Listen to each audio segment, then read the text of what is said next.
कुन चाहिँ जीवको अन्डाबाट चल्ला निक्लिनलाई सबभन्दा बढी समय लाग्छ भनेर पनि जान्नुहुनेछ आजको यस भिडियोबाट।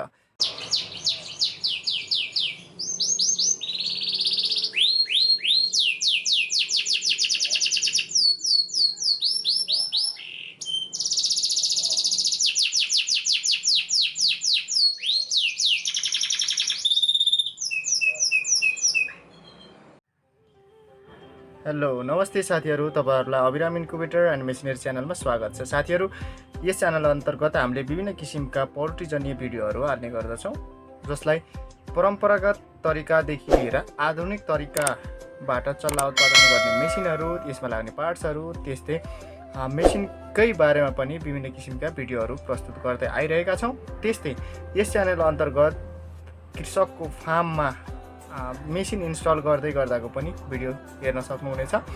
र यसरी आधुनिक तरिकाले ह्याचरी मेसिनमा निकाल्दाखेरि के कस्तो निकाल्न सकिन्छ, यी यावत कुराहरू हामीले सेयर गरिरहेका छौँ यस च्यानल अन्तर्गत।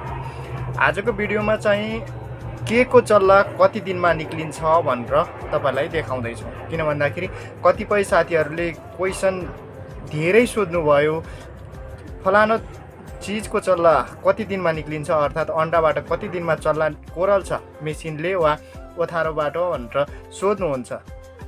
त्यसैले यो भिडियो उहाँहरूलाई समर्पण गर्दै विद्यार्थीदेखि लिएर जुनसुकै उमेरले जान्नै पर्ने हुन्छ यी कुराहरू।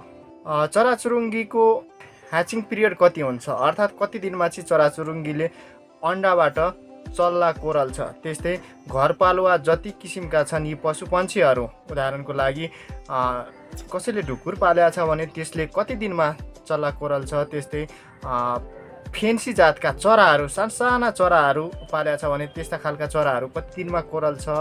हाँसले कति दिनमा कोरल्छ, ठुल्ठुलो हाँस, बिलाइती हाँस वा स्वान टाइपको ठुलो घाँटी भएको हाँसले कति दिनमा चल्ला कोरल्छ, यावत कुराहरू तपाईँले यो भिडियो पुरै हेरिसकेपछि जान्नुहुनेछ। र साथीहरू, सबसे बढी चाहिँ समय के को अन्डाबाट चल्ला निक्लिनलाई समय लाग्छ, अर्थात् कुन चाहिँ जीवको अन्डाबाट चल्ला निक्लिनलाई सबभन्दा बढी समय लाग्छ भनेर पनि जान्नुहुनेछ आजको यस भिडियोबाट। लागौँ चराहरूतर्फबाट। सबसे छोटो समयमा ह्याचिङ गर्न सक्ने भनेको चराहरू हो।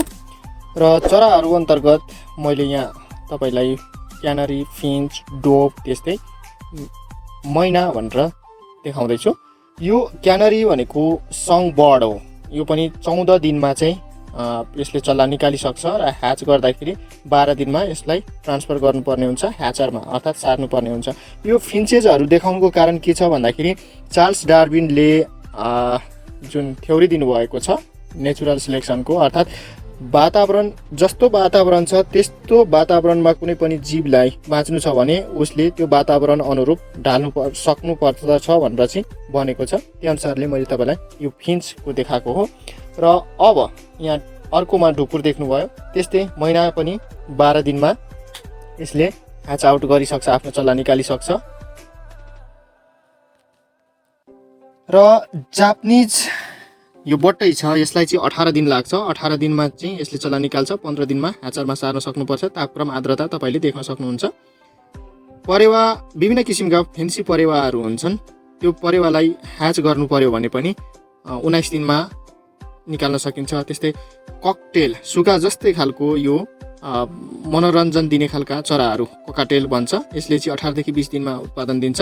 त्यस्तै कुखुराहरू, फेन्सी जातका कुखुरा वा ओथारो नबस्ने खालका कुखुराहरूले 21-22 दिनमा चल्ला निकाल्छ। यसरी 18 दिनमा ट्रान्सफर गर्न सकिन्छ ह्याचरमा। र यो रहेको छ लभ बर्ड्स, सुगा जस्तै देखिने विभिन्न किसिमका रङ्गीचङ्गी, यो चिडियाखानातिर विशेष गरेर हेर्न सकिन्छ, कतिपयले घरमा पनि पाल्ने गर्दछ। र अब अलिकति लामो समय लाग्ने भनेको हाँस, त्यसपछि यो टर्कीलाई 28 दिन लाग्छ र टेम्परेचर 37.7 डिग्री सेल्सियस चाहिन्छ सुरुमा इन्क्युबेसन। त्यस्तै ह्याचरमा चाहिँ आर्द्रता बढाउनु पर्ने हुन्छ। र यसरी कालिज देख्दै हुनुहुन्छ, कालिजलाई 22 देखि 28 दिनसम्म लाग्छ र ह्याचरमा सार्नु पर्यो भने 20 देखि 24 दिनमा सारिसक्नु पर्ने हुन्छ। यो चाहिँ लौकाट हो, गिनिया फाउल भन्छ। लौकाटलाई चाहिँ 28 दिन लाग्छ, 25 दिनमा ह्याचरमा सारिसक्नु पर्ने हुन्छ। टेम्परेचर र आर्द्रता तपाईँले देख्दै हुनुहुन्छ। हाँसको पनि सेम हो, 28 दिन लाग्छ र यसलाई पनि 25 दिनमा ट्रान्सफर गर्न सकिन्छ ह्याचर बास्केटमा सार्न सकिन्छ। त्यस्तै यो गिज भनेर छ, गुज पनि भन्छ, गुज थोरैलाई जनाउनु पर्यो एउटालाई जनाउनु पर्यो भने गुज भन्छ। यसलाई चाहिँ 30 दिन लाग्छ। त्यस्तै मयुरलाई पनि 30 दिन लाग्छ र यसलाई 25 देखि 27 दिनौमा ह्याचरमा सार्न सकिन्छ। अब पालो आयो यो स्वान, ठुलो घाँटी भएको यो हाँस, विशेष गरेर जोडी यो तलाउहरूमा देख्न सकिन्छ जोडीको रूपमा। मस्कोभी डक देख्दै हुनुहुन्छ, यसलाई 33 देखि 38 दिन लाग्छ र 30 देखि 33 दिनमा ह्याचरमा सारिसक्नु पर्ने हुन्छ। अब सबसे ठुलो, संसारकै सबसे ठुलो चरा भनेको अस्ट्रिच हो। यसलाई 42 दिन लाग्छ, 39 दिनमा चाहिँ ह्याचरमा सारिसक्नु पर्ने हुन्छ। टेम्परेचर र आर्द्रता कम्पेरिटिभली लो हुन्छ र सबैभन्दा बढी समय लाग्ने भनेको इमुलाई हो। यसलाई 50 दिन लाग्छ चल्ला निकाल्नलाई। यो ओथारो बस्यो भने 50 दिनमा निकाल्छ। र तपाईले थाहा पाइसक्नु भएको छ सबैभन्दा कम समय के को अन्डाबाट चल्ला निकाल्न सकिन्छ र सबैभन्दा लामो समय केलाई लाग्छ, यससँग सम्बन्धित भिडियो हेरिसक्नु भएको छ। घरमै मेसिन राख्न चाहनुहुन्छ वा बनाउन चाहनुहुन्छ भने अबिराम एग्रोटेकलाई सम्झन सक्नुहुनेछ। तपाईसँग भएका मेसिनहरूमा कुनै समस्या छ वा तपाईलाई कुनै जिज्ञासा वा परामर्श लिनुपर्ने छ भने पनि अबिराम एग्रोटेकलाई सम्झन सक्नुहुनेछ।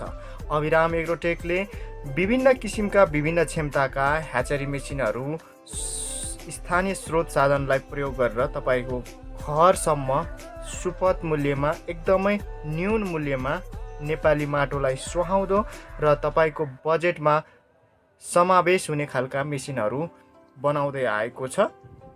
साथीहरू, पक्कै पनि तपाईले हामीलाई सम्पर्क गर्नको लागि स्क्रिनमा नम्बर देख्न सक्नुहुनेछ। अबिराम एग्रोटेकको आजको भिडियो अन्तिमसम्म हेरिदिनु भयो, तपाईलाई धेरै धेरै धन्यवाद।